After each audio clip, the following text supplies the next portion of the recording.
Hello my lovely little sniglets, it's Hebi here, and today we're going to be reacting to Jujutsu Kaisen. If you would like to keep up to date with any news and chapter releases, you can join the Discord. If you would like to buy me a coffee, you can buy me a coffee. All links are down in the link tree down below, and let's start the chapter, shall we? Okay, my lovely little sniglets, so we are up to Jujutsu Kaisen, chapter 242. It is called Foolish Survivor Flying High. We are no longer with the parts 1, 2, 3 through to 14, which I am very thankful for. I will scooch up. But I will say the scans are a hell of a lot funnier than the official. I was reading 3 this week. OP scans was a little bit buggy for me, at least on my mobile phone. My laptop PC, completely fine. More so on my PC than my laptop. I don't know why the laptop was being weird with OP scans. I also read Ragnarok scans for the first time, and they were really cool. And obviously my go-to, which is TCB. Also were very interesting scans and pretty much similar, and a hell of a lot better than what the official is, but very similar to the official except for one very glaring, disgusting bit, which we will talk about in a minute. Let's start the chapter though. Let's, because this is a fun fucking chapter. Okay, so the real battle officially starts, and special grade Rebellion Spirit Pinnacle Orno, I think that's what it's called, at least that's what they called it in the scans, is summoned by a Kinkajou. I don't know where my brain is. Then suddenly appearing out of nowhere, Truck Khan strikes the summoned spirit down, splattering it to pieces? Oh yeah.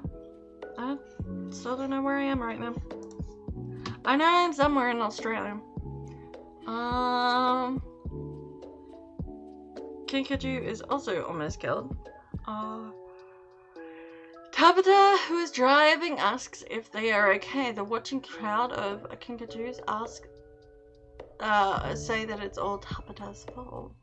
Just then we get another Kinkajou and Tabata, now dressed up as cops, demand that truck driver Tabata do a breathalyzer.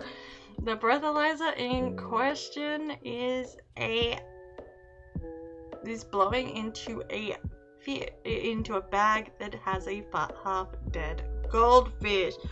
We then move to a surgical scene where Tabata and Kinkajou are trying to revive said goldfish that has now gotten a hell of a lot bigger. This scene is kind of reminiscent of the Naruto's episode where Tsunade has Sakuta revive the fucking fish to become a student or some shit like that. Anyway, Kinkajou uses the defibrillator to electrocute Tabata. The gag used in the scans is hilarious because it's, what was it? Team Rocket is blasting off again, or something like that. At least it was in Ragnarok scans.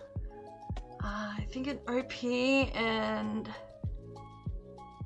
TCB it was Tabata's blasting off again.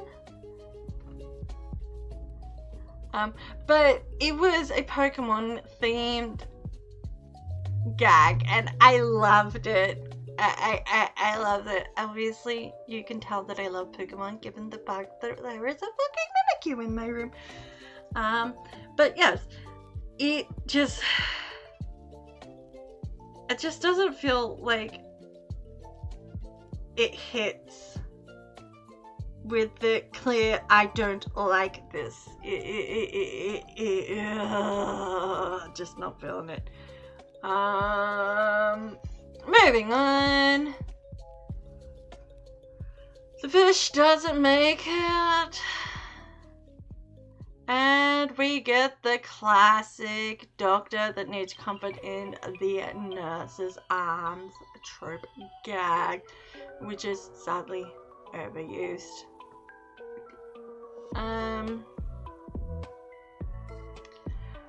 Then we get the deliciousness that is can get you in a nurse's outfit.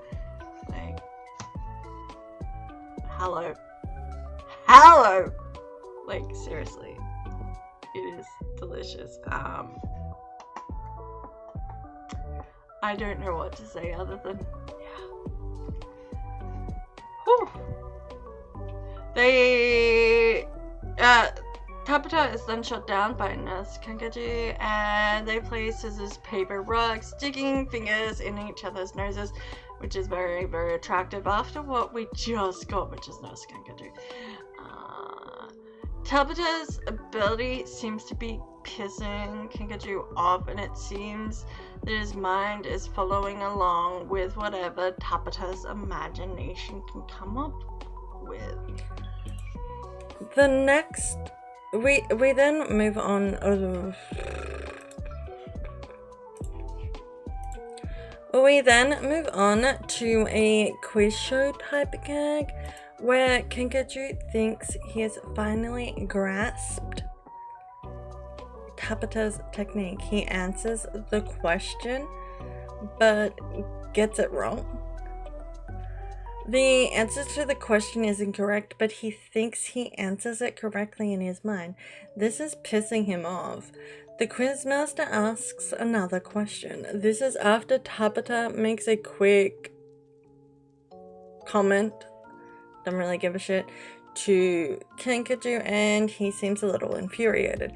Again, Kinkajou hits the buzzer and tries to answer the question correctly, but it fails yet again. Kinkajou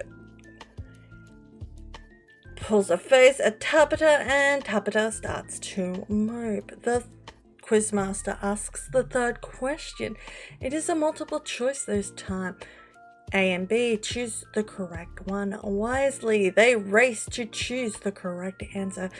God, this is making me feel like it is a chapter of the Apothecary Diaries with this one, as I feel like there was a chapter where they had to choose the correct door. I'm sorry if I'm fucking spoiling you, but I don't give a fucking shit. It is a really good episode. No, it's gonna be a really good episode. It really is. But yeah, I think it might already be an episode. Who knows? I read it in the manga. We are then transported to a zebra crossing. At least that's what we call it in Australia. Zebra crossing, pedestrian crossing, whatever the fuck you want to call it.